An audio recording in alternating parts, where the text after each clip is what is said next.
अस्सलाम वालेकुम। उम्मीद है आप सब खैर आफियत से होंगे। तो आइए आज की आयतें शुरू करते हैं। बिस्मिल्लाहिर्रहमानिर्रहीम। सुम्मा अंज़लल्लाहु सकीनतहु अला रसूलिही व अलल मुमिनीन व अंज़ला जुनूदन लम तरौहा व अज़्ज़बल लज़ीना कफ़रू व ज़ालिका जज़ाउल काफ़िरीन।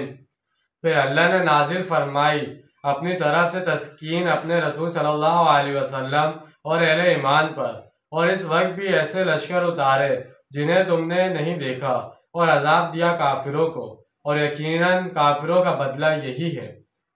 सुम्मा यतूबुल्लाहु मिन बअदि ज़ालिका अला मन यशा वल्लाहु गफूरुर रहीम।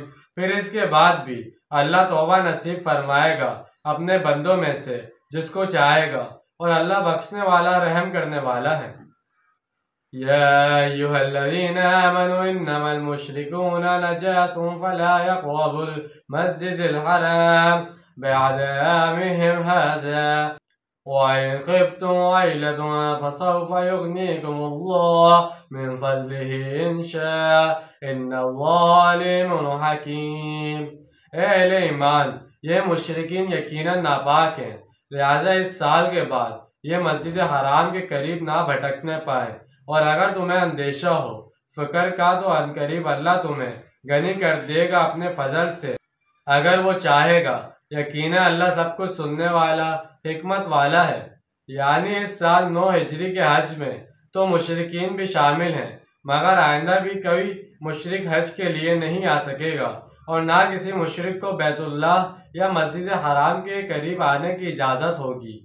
अगर किसी के जहन में ये ख्याल आए कि इस हुक्म के बाद हाजियों की तादाद कम हो जाएगी और इनके नजरानों और कुर्बानियों से होने वाली आमदनी में भी कमी आ जाएगी, तो इसे अल्लाह की ज़ात पर पूरा पूरा भरोसा रखना चाहिए। अनकरीब इस कदर दुनियावी दौलत तुम लोगों को मिलेगी कि तुम संभाल नहीं सकोगे। चुनांचे रसूल सल्लल्लाहु अलैहि वसल्लम के विसाल के बाद चंद सालों के अंदर अंदर हालात यकसर तब्दील हो गए।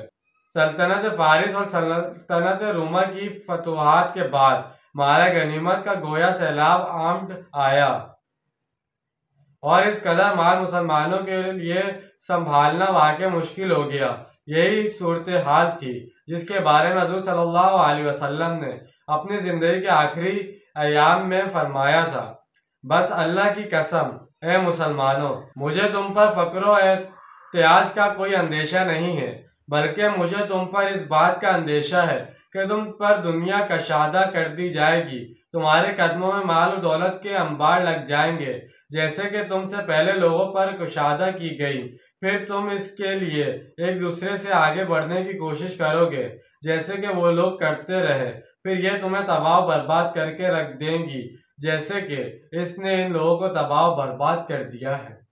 तो जैसे कि आज हमने 3 आयतों का तर्जुमा और तफसील बयान की है, उम्मीद है आपको समझ में आएगा और पसंद आया होगा। मिलते हैं अगली वीडियो में। अपना ढेर सारा ख्याल रखिएगा और अपने ज़रा दूसरों का ख्याल रखिएगा। जब तक के लिए अल्लाह हाफिज़, फ़ी अमान अल्लाह।